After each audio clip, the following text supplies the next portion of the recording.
Hola a todos. Hoy vamos a meternos en un tema que, la verdad, es de los que dan que pensar. El desafío de escribir la historia de algo tan personal, tan íntimo y a menudo tan difícil de explicar como es la fe religiosa. Vale, vamos al lío. La pregunta del millón, la que va a guiar todo este análisis, es una que parece sencilla, pero no lo es para nada.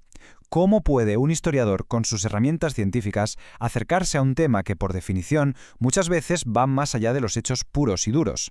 Y aquí, justo aquí, es donde empieza el lío. Porque, a ver, por un lado tienes la historiografía, que se dedica a estudiar los hechos humanos en su momento, buscando explicaciones lógicas. Y por otro lado está la teología, que se ocupa de la creencia, de la revelación, de una verdad que para muchos es atemporal. Son literalmente dos maneras de ver el mundo que chocan de frente. Para intentar desenredar esta madeja, vamos a seguir una ruta muy clara. Primero, nos meteremos en la piel del historiador y su dilema inicial.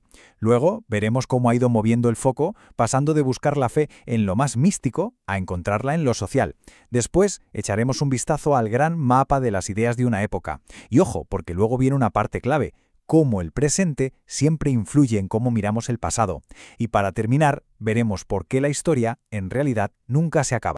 Venga, pues empecemos por el principio. El dilema del historiador. Porque cualquier historiador que se acerque a este tema se topa de bruces con un choque de mundos, y eso marca todo lo que viene después.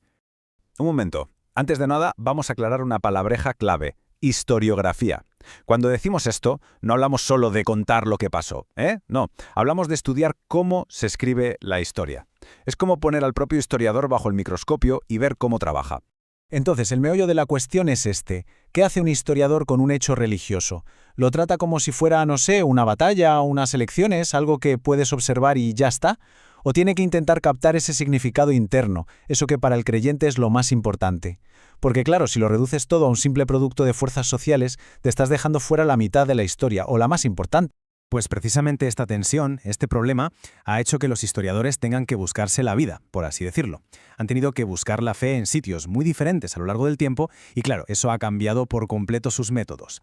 Al principio, digamos que la cosa iba de buscar una especie de esencia de la religión. Algunos la buscaban en los grandes tratados de teología, en las doctrinas oficiales. Ese sería el modelo místico. Y otros, pues se iban al otro extremo, a las creencias del pueblo, al folclore, que muchas veces se veía como algo un poco primitivo. Pero claro, este enfoque se dejaba algo muy gordo por el camino.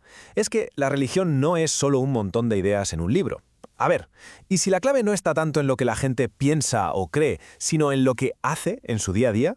Y ¡boom! Así es como llegamos al modelo sociológico. Aquí el cambio es brutal. El foco se desplaza. Ya no importa tanto la creencia, que al final es algo interno e invisible para el que mira desde fuera, lo que importa son las prácticas, los ritos, las procesiones, cómo se organiza la gente, vamos, todo aquello que sí se puede ver y estudiar. Y esta idea, como dice la cita, es fundamental. El interés se va a las prácticas porque representan una realidad social. De repente, la religión ya no es algo abstracto, etéreo, no. Se convierte en una fuerza real, tangible, que organiza la sociedad. Con este enfoque, la figura del historiador cambia. Se convierte en una especie de detective social, ¿verdad? Sus pistas ya no están solo en los libros viejos, sino en los gestos de la gente, en los comportamientos de un grupo, en cómo se organizan para celebrar sus ritos. Vale, hemos bajado a lo social, a lo que la gente hace. Pero ¿podemos ir un paso más allá? ¿Podemos intentar capturar no solo los actos, sino la mentalidad de toda una época? Sí, las prácticas son súper importantes, está claro.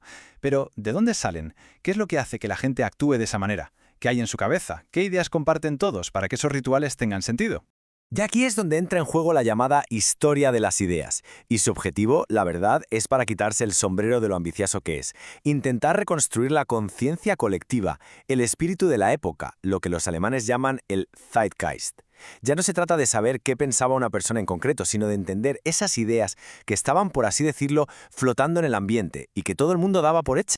Este enfoque lo que intenta es descifrar las reglas del juego de la mente de una sociedad. La Weltanschauung, que suena muy raro, pero es básicamente la visión del mundo que tiene una cultura. Es como si intentáramos reconstruir el sistema operativo con el que funcionaba la cabeza de la gente en el pasado. Y todo esto nos lleva a un punto que es, crucial. Quizá el más importante de todos. Y es que el historiador, la persona que escribe, nunca es del todo neutral.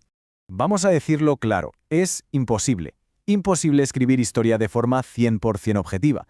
El historiador no vive en una burbuja, vive en su tiempo, tiene sus propias ideas, sus preocupaciones y todo eso se cuela en su trabajo. Es que el historiador no es una cámara de fotos que captura la realidad tal cual. Su contexto, los libros que ha leído, las preguntas que se hacen en su sociedad, todo eso funciona como un filtro. Y ojo, no hablamos de prejuicios como algo malo, ¿eh? Es simplemente la lente única e inevitable a través de la que cada uno mira al pasado. Como bien dice la fuente, los historiadores están ligados a situaciones que les ponen en una posición particular. Es de cajón. Un historiador del siglo XXI en una sociedad secular se hará preguntas sobre la fe que no tienen nada que ver con las que se haría alguien que viviera en la Edad Media. Por lo tanto, y esto es lo fascinante, el trabajo del historiador es como un espejo de doble cara. Lo que decidimos estudiar del pasado y cómo lo interpretamos dice tanto de esa época pasada como de nosotros mismos, de nuestro presente. Bueno, y después de todo este lío, ¿qué? Si no hay un método perfecto y el historiador nunca es objetivo, ¿para qué molestarse en escribir historia? Pues claro que tiene sentido. Y mucho. La clave es cambiar el chip, cambiar el objetivo. La historia no es una carrera para encontrar la verdad final con mayúsculas, porque eso no existe. Es mucho más interesante. Es una conversación que nunca se acaba. Cada nueva generación, con sus nuevas preguntas, vuelve a dialogar con el pasado, y así vamos construyendo un conocimiento cada vez más rico. Y con esto terminamos. Pero lo hacemos con una pregunta para que nos la llevemos puesta. Sabiendo todo esto, sabiendo que cada libro de historia es una interpretación hecha desde un presente, ¿cómo cambia eso la forma en que leemos? No solo sobre religión, sobre cualquier cosa, pues nos convierte en lectores más atentos, más críticos y al final un poco más sabios.